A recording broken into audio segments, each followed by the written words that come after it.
పులివర్తి నాని గారు. నమస్కారం అధ్యక్ష. తుమ్మలగుంట చెరువు అనేది తిరుపతి రూరల్ మండలంలో మేజర్ అధ్యక్ష. ఈ తుడాకి దీనికి ఒక లింక్ ఎందుకు అడిగానంటే అధ్యక్ష, గతంలో తిరుపతికి వాటర్ రావాలన్నా తిరుపతి నియోజకవర్గానికి కానీ ఆనుకున్న నియోజకవర్గాన్ని 4 చెరువుల నుంచి వచ్చేది అధ్యక్ష. దళవాయిపల్లి చెరువు నిండితే పేరూరు చెరువుకు వస్తుంది, పేరూరు చెరువు నిండితే తుమ్మలగుంటకు వస్తుంది, తుమ్మలగుంట నుంచి అవిలాల తిరుచారానికి వెళ్తుంది అధ్యక్ష.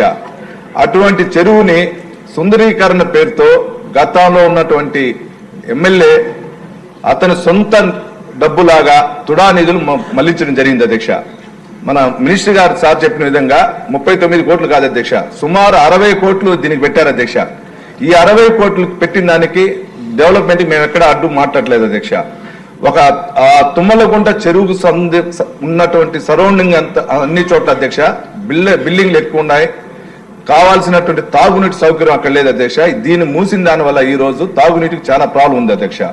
దానికి ఆయకట్టు సుమారు అధ్యక్ష, ఈ తుమ్మలగుంట చెరువుకు ఆయకట్టు సుమారు 118 ఎకరాలు వస్తుంది అధ్యక్ష. అదేవిధంగా దానికి ట్యాంక్ వచ్చి చెరువు వచ్చి 143 ఎకరాలు వస్తుంది అధ్యక్ష. ఈ రోజు దీన్ని క్లోజ్ చేసిన దానివల్ల అక్కడున్నటువంటి రైతులందరూ కూడా ఇబ్బంది పడుతున్నారు అధ్యక్ష. ఈ ఎన్జిటి రూల్స్ ప్రకారం, సుప్రీంకోర్టు గైడ్ లైన్స్ ప్రకారం ఎక్కడ గానీ చెరువులు ముయ్యకూడదు అధ్యక్ష.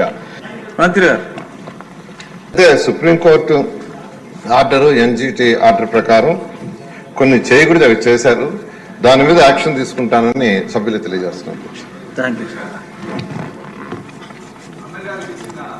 కాలువలు కాంక్రీట్ వేసి క్లోజ్ చేశారు. ఈ రోజు ఇప్పుడు పంపిస్తే కూడా అన్నగారు చూడొచ్చు అధ్యక్ష. టోటల్ వచ్చే కాలువలు మొత్తం తుమ్మలగుంట చెరువుకు వచ్చే కాలువలు మొత్తం మూసేశారు అధ్యక్ష. దానివల్లే వరదలు వచ్చి తిరుపతి పరిసరాలన్నీ మునిగిపోతుంది అధ్యక్ష. అన్నగారు ఇప్పుడే మనిషిని పంపిస్తే ఇప్పుడే చూడొచ్చు అధ్యక్ష. పరిశీలించండి సార్.